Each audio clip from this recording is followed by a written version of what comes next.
Just a little brief intro. Kyra Gregory, graduated from Princeton, a major in studio art, minor in gender studies. Okay. I met you 2 years ago. You were in a three-person show in my gallery, and then subsequently took you to an art fair, Spring Break in LA, and now, first solo show. You are a painter and a printmaker based in... It's technically Queens, but very close to Brooklyn. Okay. And then we have Cowan, Boston-based, but from Texas. Graduated with a BFA from University of Texas in San Antonio. Yeah. So you are a painter, and you exhibited locally, nationally, yes, and in several art fairs as well. We got to know you because you one day with your wife came in, looked at the show, and just continued to come and supported us. So, and I found your work to be very fascinating as well, and you're a very, very good painter, and I really love your work. So, without wasting too much time, Kyra. And Pro.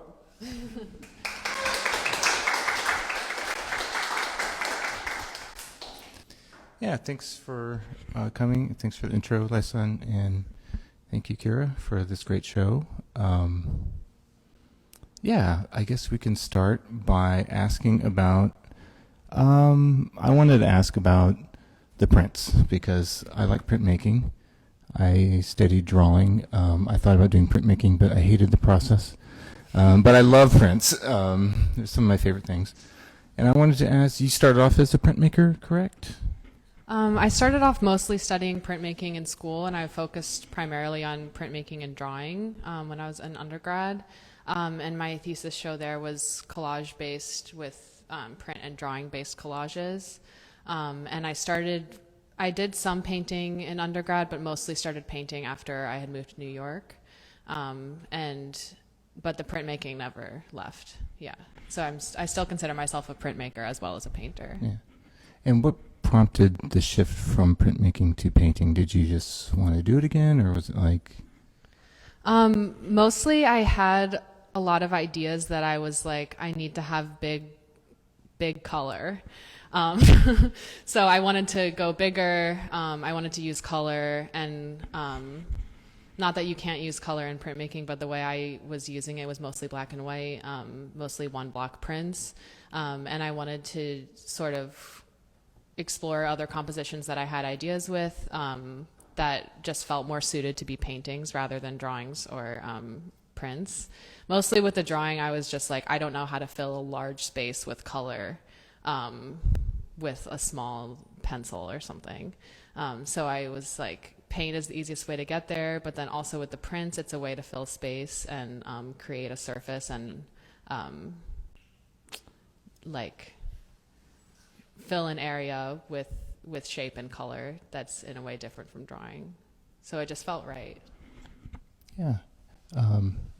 Yeah, I wanted to ask about that too, because the prints, because you make prints still, they are individual works of art, or not, well, reproduced, but each one's their own unique individual piece. But then they also, like in the painting though, they're more of a medium than, they sort of become the medium instead of an individual work of art. So like, that's an interesting shift to me from like work of art to medium. Mm-hmm. And I just wanted to know your thoughts about that, if you had any. Yeah, definitely. Yeah. I feel like the prints, sort of the way I use them, become a way of pattern making and a way of like building color.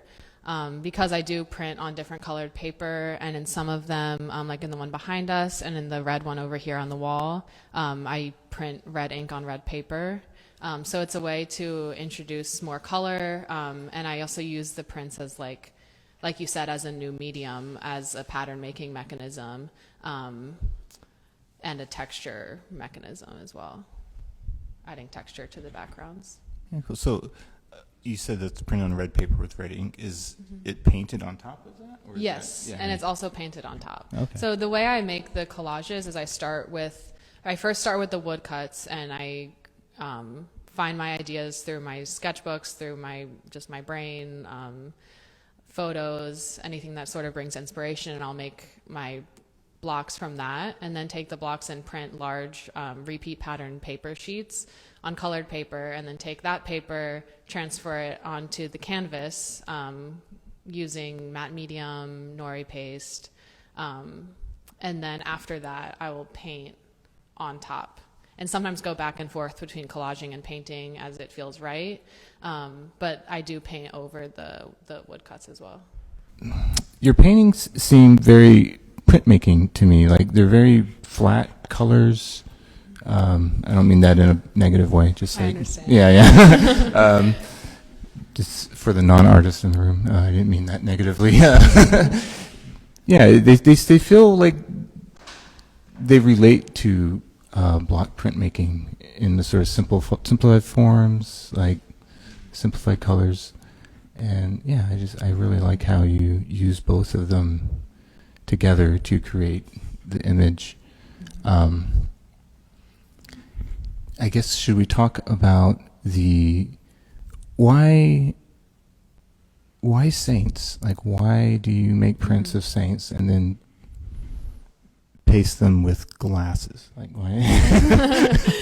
Why do that? Like, what is that about? I'm really drawn to the iconography of saints. I find them really fascinating with their stories, the background.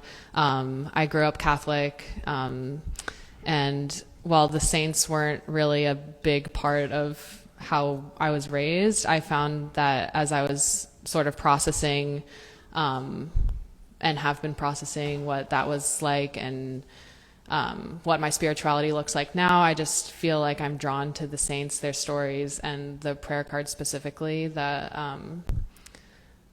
I just think it's very interesting that they're all holding specific things. They're kind of like almost tarot cards in a way, or playing cards. They all have these specific things that they're holding, ways that they're positioned, stories behind them, uses for why you would use a certain prayer. The patronage for each of the saints that I choose is very specific. And I've been doing a lot of research on the stories behind them, and finding specific things that in my life I'm like, okay,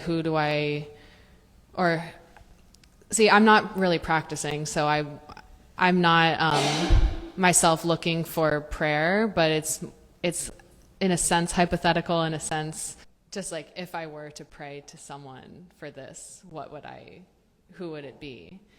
So I will look up like specific stories, find a specific saint, and then research the iconography that goes with them. I found some that I really like. I'm really drawn to Saint Dymphna, who has a very dark story attached to her life and death.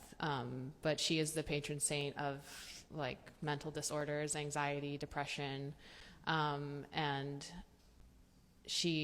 I'm really drawn to how she is stabbing a demon. Typically, it's a really powerful image, and she appears in most of my collages. Some of them are more, I'm questioning them a little more than coming at a straightforward way of saying this is who I would ask for help. It's like with the Mary Magdalene prints, because she is typically evoked in cases of like sinful women, fallen women, this idea of like women who need help or who are sex workers or something like that. And in that sense, I'm sort of questioning that and calling to attention, like, well, what does that actually mean to be a fallen woman or something? And do we agree with that? And the answer usually is no in my case. So the saints are simultaneously me trying to figure out my own spirituality in terms of prayer or lack of prayer, and also a questioning of those values that they uphold. A lot of the time, why I pick certain prints, it just feels right, and I don't have a specific explanation for why, but a lot of the times it just feels right. Yeah. Yeah, I think that's pretty common for artists. We're doing things more intuitively, and then exactly. people expect intention when they're Yeah, a lot of things are just intuitive. Like, why do I paint? It sort of felt right. Yeah. Why do I pick certain prints? It just sort of like, when I look at them together, they make sense, and I can't really explain that. Why I pick certain photos to paint or certain compositions. It just sort of, I see something and I'm like, this is what I need to paint for some reason. And it's usually something like these cups. I don't know. These cups are, most of them are specific cups that people use to drink water from. So each cup actually represents a person. I guess that's a good segue into the subject of the paintings, which are mostly portraits. There's one of a sink. I did want to ask about sinks, which I guess I'll ask about first. Full disclosure, I own several of your pieces, and I think half the ones I own feature a sink. And there's only one in this show, but I feel like, is that me or is that you? That, you know, like, is it I like sinks and that's why, or do you It's just probably like, both of us. Yeah. Seems like both of us are really into sinks. Why sinks? I like sinks because, well, I'm drawn to bathrooms a lot, and I think this is the one in the back of the kitchen sink is the only one that is a kitchen sink and not a bathroom sink, which is honestly a little funny to me because the rest of them are like toothbrushing and hygiene, and this one is a different kind of hygiene, or like, I don't know, cleaning up after a dinner party. But I'm really drawn to bathrooms and sinks. They're a place of something dirty and clean happening at the same time. So it's this, it's like you go in and you're gross and then you come out and you're clean. And and so and also with brushing your teeth, having a bathroom where a lot of people are crammed into it, and it creates a sense of intimacy. The bathroom is really a place where you think it's very private, but when you live in, like I do, in a place with 4 people in one bathroom, you're all in the bathroom at one time. The privacy goes out the window, like, and that's just part of life for me. And I think that you get to know people very well in the bathroom. You get to know their habits. You get to see them in this sort of like vulnerable moment of ritual that is like brushing your teeth or flossing or doing something that you do every day that seems mindless or seems just banal, but can actually become this like very mindful moment and can become a moment of community sometimes. It has this it has like an eroticism to it a lot of the time too. So yeah, that's why I'm into bathrooms and sinks, definitely. Yeah. Yeah, and a lot of these paintings are portraits, correct? Yes. Some of the people I think are here, actually. I think a lot of the people are here. Which is cool to see. Yeah, who are these people? Why? And can you talk a little bit about why portraiture? Well, the people I depict are my roommates, my friends, my loved ones, people who are really close to me and who I interact with a lot on a daily basis. They're people who I spend a lot of time looking at, just because we're together and I love them, and so I'm staring at them a lot. And I think a lot of this show is about, like I was talking before about the bathrooms and the intimacy that comes with that. It also is the intimacy that comes with like chosen family, with non-traditional relationship structures, with all the complications that come along with that and the joy that comes along with that. I like portraiture because you get to see people in a different light. It also, a little selfishly, I guess, is a reflection of myself. Because of the people who are surrounding me. I also have a few self-portraits in here. Yeah, something I've noticed and liked in your work is I feel like in most of these pictures, there's hands. I do want to talk about the flossing, but first I want to talk about like there's a lot of like touch, and thinking of the picture of the cat being petted. I like that I said that that's a picture of a cat. It is not a picture of a cat, but the cat is in the painting, being petted. I like cats. But yeah, there's a lot of connection, a lot of hands touching things being put to the mouth. like the self-portrait, your foot, sort of, and you know, just all these different focus on touching. And I was wondering if you had any thoughts about that, like connection, community. In this show, I've been thinking a lot about love languages and how love is expressed, how it's communicated, and touch is a love language, and it's a way that you can show that you love someone, that you're connected to someone. And also, more recently, it can be a marker of, like, this person is in my close circle after, like, we've been going through COVID, and how having an intimate circle of people that you are that are like in your close proximity, and that touch, it sort of like brings another level to intimacy there, especially with like the toothbrushing and stuff, because all your saliva is everywhere. I was also thinking a lot about nourishment. I'm not sure which love language specifically is feeding, but I think it's like acts of service.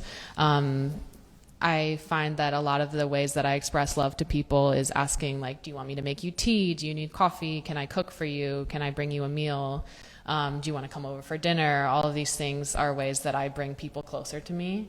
And so that has come through. That was actually something that I realized in this work as I was about halfway to 3/4 of the way through making the body of work. I was like, wow, a lot of people have things in their mouths in this. And I think I sort of did that subconsciously. And then I sort of was like, okay, why did I do that? And that thought process sort of came out of that. I It's think like, the first print of yours I ever got of yours was one of, I think, you brushing your teeth. Oh, yes. And yeah. You mean the theme of oral hygiene, yeah, or that painting specifically? Yeah. Theme. Just in general, Mm-hmm. yeah. It's just an interesting thing that Yeah. keeps popping up, and like something I don't see depicted. I think I started by doing a lot of self-portraits of myself brushing my teeth. I have a few prints, I think maybe like 4 or 5 different prints of me brushing my teeth. And it was sort of something for me that I kept having these realizations while I was brushing my teeth, that I would be like, oh, I'm brushing my teeth again. Like, I'm doing it again. Like, here I am again, looking at myself in the mirror again, brushing my teeth again, spitting into the sink again. And like, I'm doing this every single day. It became this sort of repetition that was simultaneously grounding and disorienting at the same time, because it was like, okay, I'm brushing my teeth again. Is this yesterday, or is this tomorrow, or is this today? When am I brushing my teeth? And I personally have a lot of experience with like dissociation and depersonalization, and brushing my teeth became one of the moments where I would like have these moments of self-reflection and look at myself in the mirror and be like, okay, what time is it, and where am I, and who is the person in the mirror? And then as I moved into this apartment with 3 other people in one bathroom, like I mentioned before, it became more of a community of toothbrushers, which I think sort of like took that more disorienting aspect of the toothbrushing and made it more just community oriented. Yeah, community oriented toothbrushing. Yeah. Hold each other accountable for our dental hygiene. I floss more because people around me floss, for sure. Yeah. I see it all the time. My It's roommates true. floss, so I'm always like guilted into flossing. That's the Catholic guilt coming out.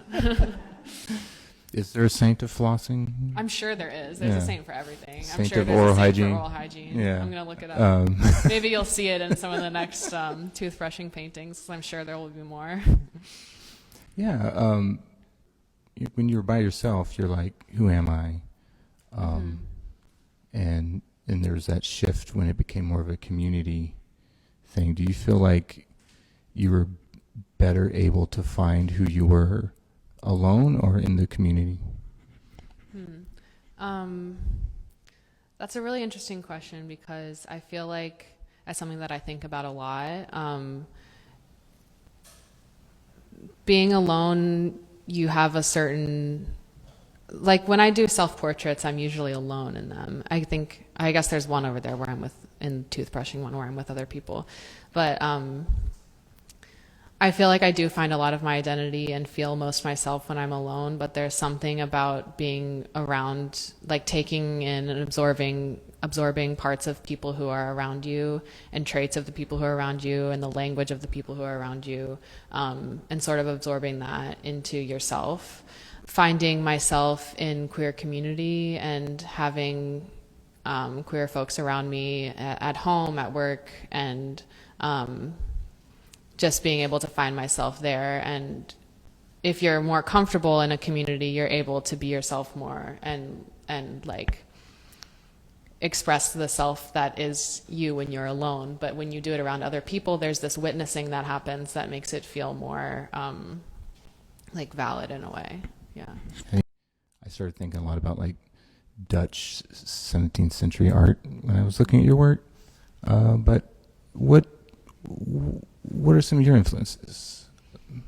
Well, you mentioned the Dutch art, and I was thinking about that a lot, especially with this painting behind us here. And I think inadvertently, the themes that come out in that time, like painting people as they are, not, well, then also coming from this religious mode of painting to a more daily mode of painting people in their daily lives, painting them celebrating, eating. That's something that definitely comes out in this work. But some of my other artists, my favorite printmaker who I'm most inspired by is Lind Ward, who did this print. That is my tattoo. That he's one of my favorites. He has this really great melodrama to his prints. He made these books that are wordless novels, and I think his work is really amazing. And in terms of painters, I'm very inspired, of course, by Alice Neel. Salman Tour is a painter who I really admire as well. Yeah, just a lot of contemporary figure painters who I'm inspired by. Yeah. Yeah, I can see all of that. Particularly Alice Neel. Something about the chair, not the one you're sitting on, but the one you're sitting next to, and reminded me a lot of Alice Neel as soon as I saw it. I'm glad that came through. Yeah. Which is, that's a good person to be reminded of. Gideon Appa is another one. He's a really good painter who I love. Yeah. I just would like to talk a little more about like the queer community aspect of the paintings, as something that I find, or something that motivates me to make these paintings, is just showing my community and myself and queer folks just living our daily lives and how important that can be. It doesn't have to be like to make queer art doesn't have to necessarily be something that seems or that is for like a straight audience. It can be something where it's a intimate domestic moment that if you've been there, you get it. If you see something in the painting and you get it, and if you don't, you don't. And I think a lot of the work I make now is more for a queer audience than it has been in the past, because I'm hoping that people can sort of see themselves in more like down-to-earth ways than in other like work that I've made in the past that has been more like explaining people's stories to other people, to like cis-het society. And this work is for everyone too, but like I just hope that queer folks can see this and see themselves in it in some ways, even if it's just I don't know, more banal. Yeah. No, that's really great. I really like that. I have a lot of thoughts about that, but I don't know if I should say some of them. We can talk afterwards. All good thoughts. Why don't you want to talk more about the representation of the queer folks? I relate to the sort of urge to just make work more for your community and not necessarily about explaining yourself to people who aren't in it. I really like that. Not that they can't appreciate it or look at it, but I really liked that aspect of your work, and it definitely comes through. And I think it's important. There's a lot of talk about representation in culture and media, and there's a lot of discourse about good, bad, right, all that stuff, and I think it's nice to see just sort of queer representation that's just, hey, we're brushing our teeth, Yeah. And not something that's like, oh, it has to be prescribed a certain way, or which is just a whole other topic that is just we don't have time to go into at the moment. Yeah, I think part of it is also looking at the art and being well, is this queer art, and what does that mean? And to me, it's well, I'm queer and I made it, and also all of my subjects are queer, and a lot of people can just look and understand that I'm depicting my life, and it doesn't have to be more explicit than that, I guess. Yeah. If that makes sense. Totally makes sense to me. Yeah. I'm Daniel. So Hi, Daniel. I worked with Kyra when they were in college a long time ago. So first of all, I think the work's amazing. It's so great to see it mature over the years. It's just really great. But I wanna make an observation and then get your reaction. Okay. So you started out the conversation with a discussion of the prints and how the prints get there, and you introduced. You said the first come the prints, and I lay the prints down, and that is a way to bring in color. And then there was a discussion a little bit later on about portraiture and the painting and different kind of painting issues. And the whole time I've been looking at it, I would keep thinking, there's a color with the prints. There's certainly a kind of graphic structure that's introduced with the prints. There's the contrast between the graphic structure and the painting structure.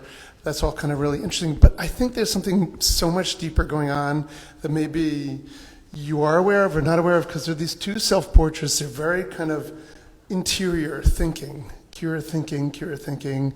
And I kind of think that there's a discussion going on between the prints and the painting that's really deep, because the prints are constantly bringing in a Catholic kind of spiritual, religious questioning of all that kind of history into the paintings, which are very contemporary, very queer, very your life now. And you can't kind of just write them off as color and structure. Oh, totally. And they're so important for me. They're so important. It's okay, they're not just prints, they're saints. And they're saints that have these deep, long histories and myths of suffering and being for something, like you ask a saint. So I kind of think that's so interesting, and I just want to know if that's really there, or if I'm just seeing that. I would say that's definitely really there. Part of the prints also, it feels like they sort of build up a subconscious back thought monologue of each painting. And I choose the prints that I include in each painting for that painting specifically, based on just if they feel right. I sort of think of the prints as in different combinations. They mean different things, and they can have different meanings based on which other prints they're included with, which painting they're in, the subject matter of the painting, who is in the painting. I pick the prints based on I almost make them as how do I say this? Mode of protection, almost, choosing which saints to include. And also, not all of the prints are saints, which I just wanted to point out. Some of them are toothbrushing, and some of them are other prints that I've made that are sort of just trying to communicate internal feelings that are unable to be expressed in words. So they become, I don't really know how else to explain this other than emojis. They become sort of a visual language that it's in conversation with other things, they sort of are read differently. So you're definitely seeing that correctly, or how I intended. And yeah, the prints are more of or are also, in addition to color and texture and pattern, are definitely a like subconscious swirl going on behind each painting. Hey, I had a question about, I guess, like the physical process. So I wanted to ask, at what point do the prints come into the painting? Like, do you do the prints first? And is it, can I also ask, are they like printed onto paper that's then pasted onto the canvas? Yes. They're all woodcut prints. I'm not sure if I had specified that before. So they're wood carvings that I then print onto paper. I choose the color of the paper based on each painting. Or if I'm really drawn to a specific color, I'll just make a lot of sheets of prints in those colors, and I'll just fill large sheets of paper with repeat of the prints, which is a whole printing process. I work at Robert Blackburn Printmaking Workshop in New York, and I have some studio hours there that I use to make all the prints, and then I bring them back to my studio in Ridgewood and paste them onto the canvases. Sometimes I will start the painting first. Sometimes I'll start the collage first. Sometimes I'll finish all the collaging before I start painting. Usually I'll paint over the prints as the final paint that I put on the canvas. But sometimes I'll go back and forth. It all just kind of depends on what comes first. Yeah. Great. Thank you. I'm Susan, and I just wanted to say a little bit about history. Because I came in here last night, and I'm 50 years older than most of the people in this room, probably. And I was brought right back to second wave feminism and the lesbian movement. It's my wife and me over there in that picture. And about 30 years ago. And I just think like the queer movement is a manifestation now of feminism, you know, latest feminism. I'm not reducing it to that, but, you know, that kind of protest against patriarchy anyways. And so the history piece that struck me, I was struck by the, obviously the birthday party, but in the 70s there were lesbian toothbrushing movies. That's what I always called them. They were these small, the representation in the 70s was usually photography or film. And they were these small films that women made and showed at the Women's Center or other places. And they were domestic scenes that had toothbrushing scenes in them. And it's the same representation, you know, the building of community through that intimate experience. And, Wow, I didn't know that. That's awesome. Yeah, I'll have to and I look just that up, like, yeah. I love the whole history that we have made, you know, that we're not, my time did not spring from nothing, your time did not spring from nothing. We're making something that is lasting, and it's hard to remember that in the face of the opposition. But you know, I talked to you last night, I was so moved by this, and it makes me feel like there's a lot of hope in the world. Cool. Thank you. Thank you for coming again today. Thank you. Thank you for that. Thank you, Susan. Oh, you've got Rafi. Hey, Rafi. Hey, so many of these paintings seem to take place at home, and I was wondering if you could talk a little bit about home and domesticity and how it plays in this work. Yeah, good question. And Thank relates you. to the title, Home for Dinner. Maybe you Yeah. want to go deeper into why you titled the show that as Okay. well. I have one. Yeah, a lot of these paintings, I think all except for 3 of them take place in my apartment. One of them, that red one in the back there, takes place at my parents' old house. And then 2 of them are in Bella's apartment. But the home space is really important to me in terms of my identity, how I love people by bringing them into my home. Like I was talking about before, like feeding people, inviting them over for dinner, providing like, what's the word? It's like nutrition for people. that can just be some way that I really show I love people. And the title Home for Dinner, when we were growing up, my mom was very strict about us being home for dinner every night at 6:15. And it was just a thing. We always had to ask if we weren't going to be home for dinner.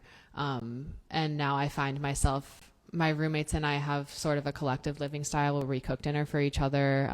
Whoever doesn't cook washes the dishes. We all share grocery shopping. And it's sort of like a little family that we've built. And I find myself asking everyone almost every night, like, who's home for dinner? And it's sort of just that phrase, home for dinner, is a very comforting. It brings a sense of community of, like, we're all going to sit down and eat together. Yeah. The home has a lot of meaning for people, right? Yes, it can mean a lot of different Yeah, things. it can be a place of safety as well as danger. So Yeah, it depends on how you read it. Yeah, but for you, it is like for me, it's a place of safety and love. Yeah. Especially the people who are around me. Most of these paintings are in my apartment, but it's mostly about the people rather than the space itself, I think. Yeah. The people that make up the home. Nice. I was just noticing the title of the painting of two people embracing. I don't know who those people might be, but but I'd seen the painting before, but the title I had The Sweetest Sorrow.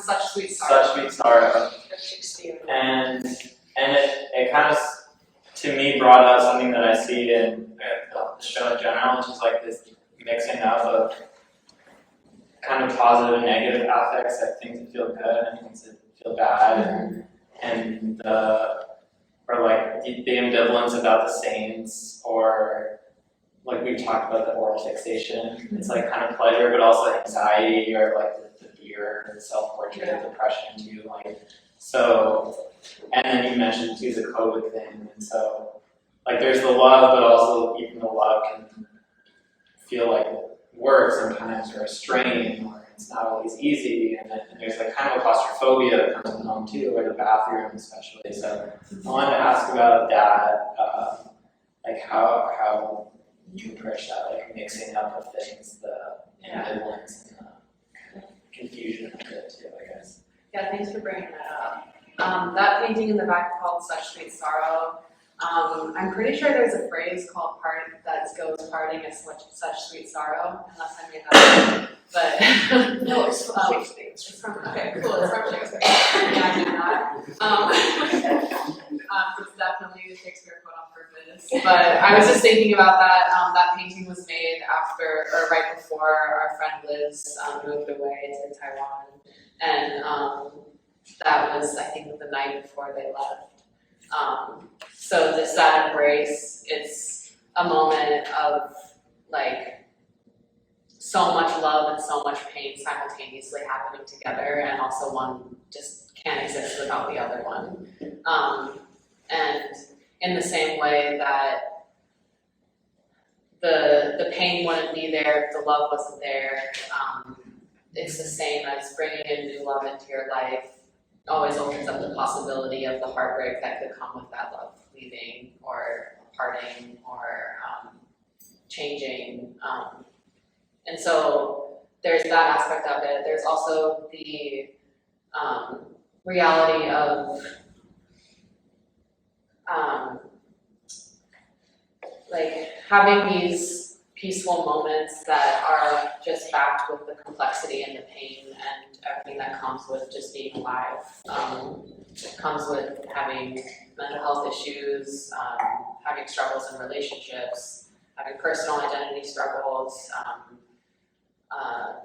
and all of that that's just sort of like comes together with the joy and the love that is in the humans themselves.